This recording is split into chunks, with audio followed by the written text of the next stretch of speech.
उठो मेरे दुनिया के गरीबों को जगा दो, काफी उमरा के दरो दीवार हिला दो।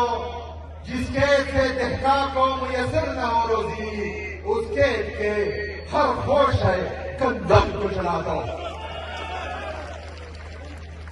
मेरे कबायली अज़ला के नॉर्थ वजीरिस्तान, साउथ वजीरिस्तान, कुरम, औरंगज़ई, बाजावाड़, मुमान और जितने भी एफआर्स हैं और खैबर के जितने भी मशरान आए हैं, सबको मैं दिल की गहराइयों से खुशामदीद भी कहता हूं, उनका शुक्रिया अदा करता हूं। मैं खैबर के हमारी जितने भी सियासी इत्तेहाद के दोस्त हैं, जितने भी हमारे मशरान कशरान जवान यहां आए हैं और इस अमन जलसे को 4 साल लगाए हैं, मैं आपका भी शुक्रिया अदा करता हूं। मैं अपने लीडर अपने कायद जनाब इमरान खान साहब का भी शुक्रिया अदा करता हूं कि उन्होंने आज कबायली अज़ला में से एक नौजवान को सुबह खैबर पख्तूनख्वा का पहले वज़ीर-ए-आला नामजद किया और फिर उसके काफिले के दोस्तों ने मुझे वज़ीर-ए-आला मुंतखब किया। तो इस शनाख्त पर मैं अपने लीडर अपने कायद जनाब इमरान खान साहब का भी शुक्रिया अदा करता हूं। ये उन लोगों के लिए पैगाम है कबायली अवाम की तरफ से कि जिन कबायली नौजवानों का, जिन कबायली मशरान का, बुरे कबायलों का आप वजूद तस्लीम नहीं कर रहे थे, अल्हम्दुलिल्लाह आज हमने शनाख्त मिल गई है। अल्हम्दुलिल्लाह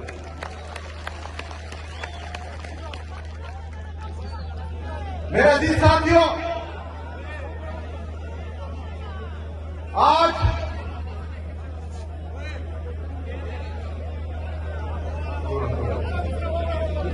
मेरे अजीज साथियों, कबायलियों की तारीख पड़ी है। इन कबायली अज़ला में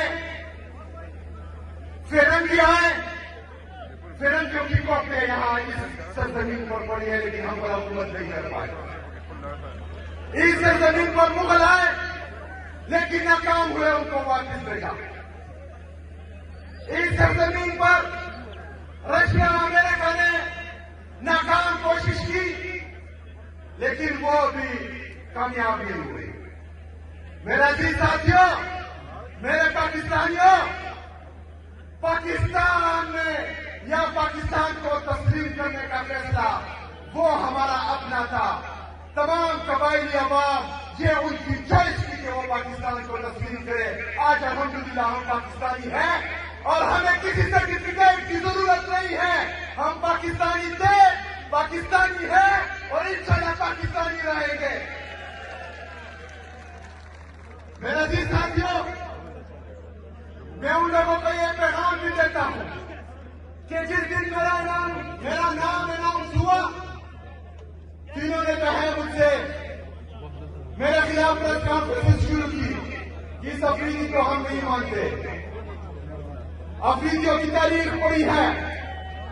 अजब खान अफरीदी के घर पर किसी ने उसकी चादर चाहते वाली की पामाली की तो उसकी हिस्ट्री भी देखो, उसकी तारीख भी देखो। मलक दरिया खान अफरीदी का नाम तो सुना होगा, नहीं सुना तो उसकी तारीख भी देखो। शेर अली अफरीदी का नाम शायद आपने सुना हो, ना सुना हो तो उसकी तारीख भी देखो। इस सरजमीन पर सिर्फ गैरतमंद लोग पैदा हुए और अल्हम्दुलिल्लाह हम सब कबाइल जो है वो गैरतमंद हैं और हम पाकिस्तानी हैं। मेरे अजीज साथियों,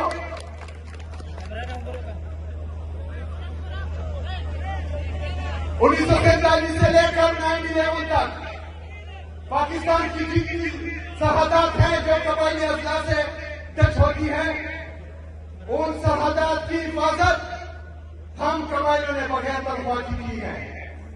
किसी की ये मजाल नहीं थी, किसी की ये जुर्रत नहीं थी पाकिस्तान में अंदर दाखिल हो।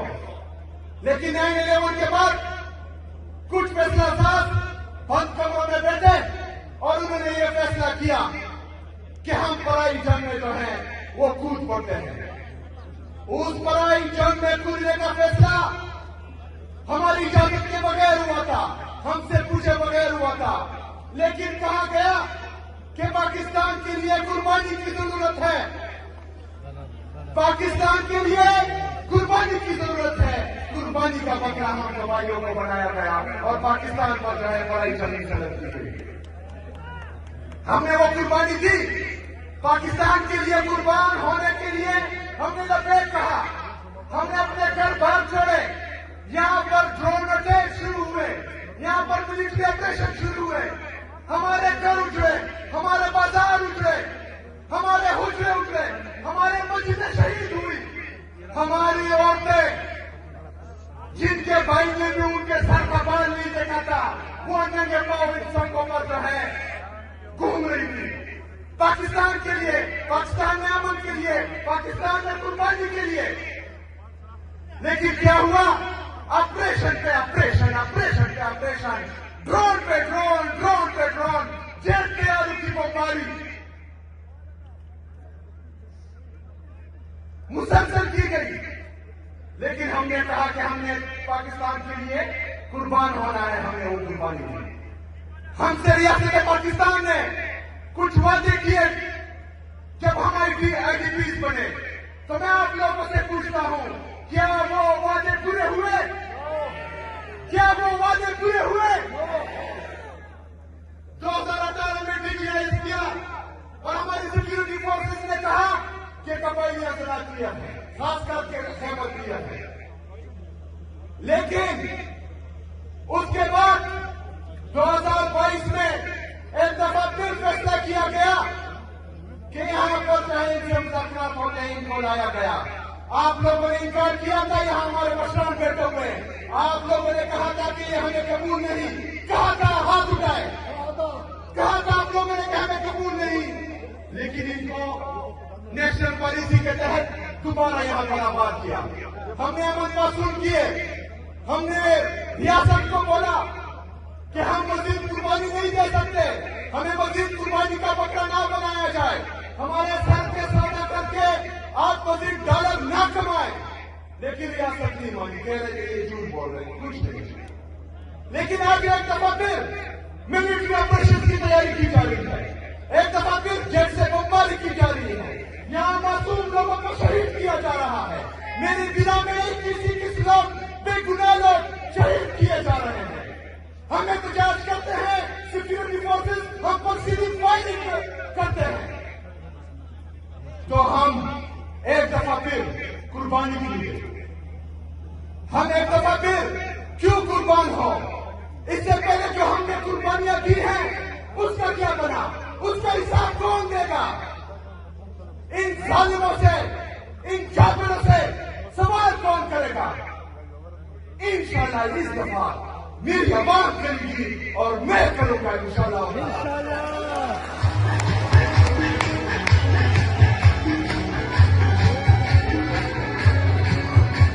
साथियों, ये जगह कुछ मुतालबात के लिए बुलाया गया है। एक मुतालबात में आपने मेरा साथ देना है, क्योंकि हम पर ऑपरेशन हुए, हमने पाकिस्तान के लिए कुर्बानी दी, हमने 80,000 शोधा पेश किए, हमारी पुलिस ने कुर्बानियां दी, हमारी सिक्योरिटी ने कुर्बानियां दी, हमारी नेवी फोर्सों ने कुर्बानियां दी। उसके बाद यहां पर अमन कायम हुआ था। लेकिन एक दफा फिर जो मिलिट्री ऑपरेशन की तैयारी की जा रही है, तो हम ये मुतालबा करते हैं कि हम यहाँ पर कोई मिलिट्री ऑपरेशन नहीं मानते। जो जो इस मुतालबे के साथ मुतफिक है मानता है।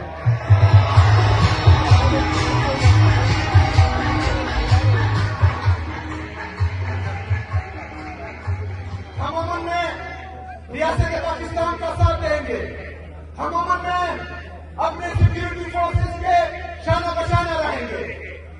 लेकिन हम हर चीज कोलेटरल डैमेज जैसे महसूस का साथ बिल्कुल नहीं देंगे।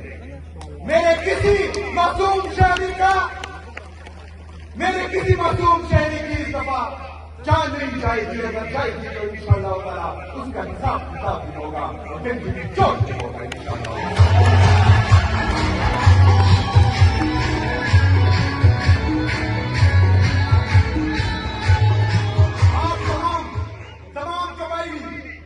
रियासत पाकिस्तान से मरकजी हुकूमत से यह मुतालबा करती है कि खैबर पख्तूनख्वा बशमूल मर्द असला, हमारी कबायली असला जो है, इसके जिस भी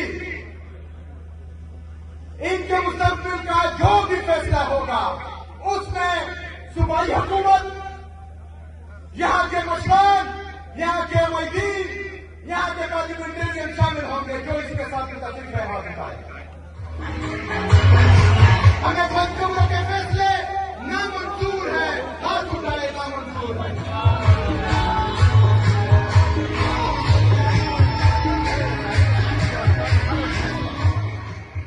अमन के साथ साथ हम पूरे खैबर पख्तूनख्वा में तरक्की भी चाहते हैं, लेकिन मर्द होते वक्त हमारे कबायली इस्लाम के साथ कुछ वादे किए गए। जॉन रिकॉर्ड है कि वो इन कबायली अफराद को 100 अरब रुपए सालाना देंगे, जो वफाकी हुकूमत ने अभी तक पूरे नहीं किए। हमारा ये मुतालबा है कि जो 550 अरब रुपए अभी तक मर्ज असला का बकाया है वो हमें फिल फोर जो है दिया जाए, जो मुतल्लिक है इसके साथ बात बताए। हमारे कबायली मशरान, हमारे कबायली नौजवान, पख्तूनख्वा की अवाम ये मुतालबा करती है कि जो एनएससी की मीटिंग नहीं हो रही और एनएससी फाइनल नहीं हो रहा, जिसमें हमारा 14.6% से खैबर पख्तूनख्वा का हिस्सा 9.4% से ज्यादा होगा, उसकी मीटिंग जल्दी बुलाई जाए और हमें हमारा हिस्सा दिया जाए जो 350 अरब से ज्यादा है।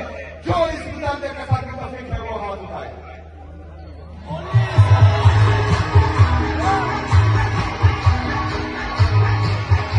इसके साथ साथ खैबर पख्तूनख्वा का नेट हाइडन प्रॉफिट में जो हमारे वजबात हैं मरकजी हुकूमत पर, जो तकरीबन 2200 अरब रुपए से ज्यादा बनते हैं, हम सबका वो मुतालबा है कि वो हमें वापस दिए जाए। दोनों हाथ उठाए।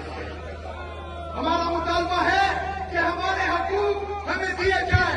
हमें सेकेंड हैंड गाड़ियां नहीं चाहिए, हमें नहीं चाहिए, हमें हमारा हक चाहिए, हमें हमारा हक चाहिए, हमें भीख नहीं चाहिए, हमें हमारा हक चाहिए।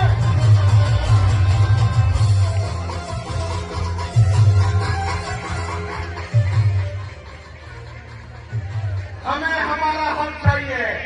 सदा हक इतना, सदा हक इतना, सदा हक इतना, सदा हक इतना।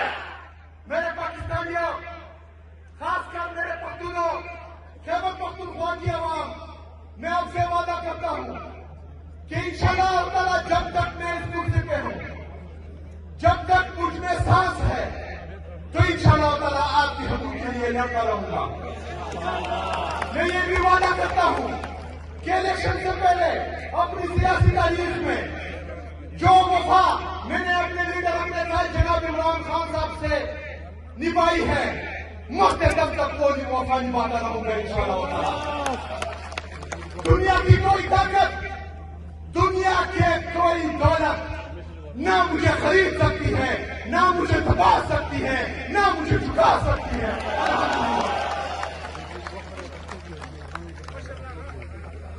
Emo kabailo,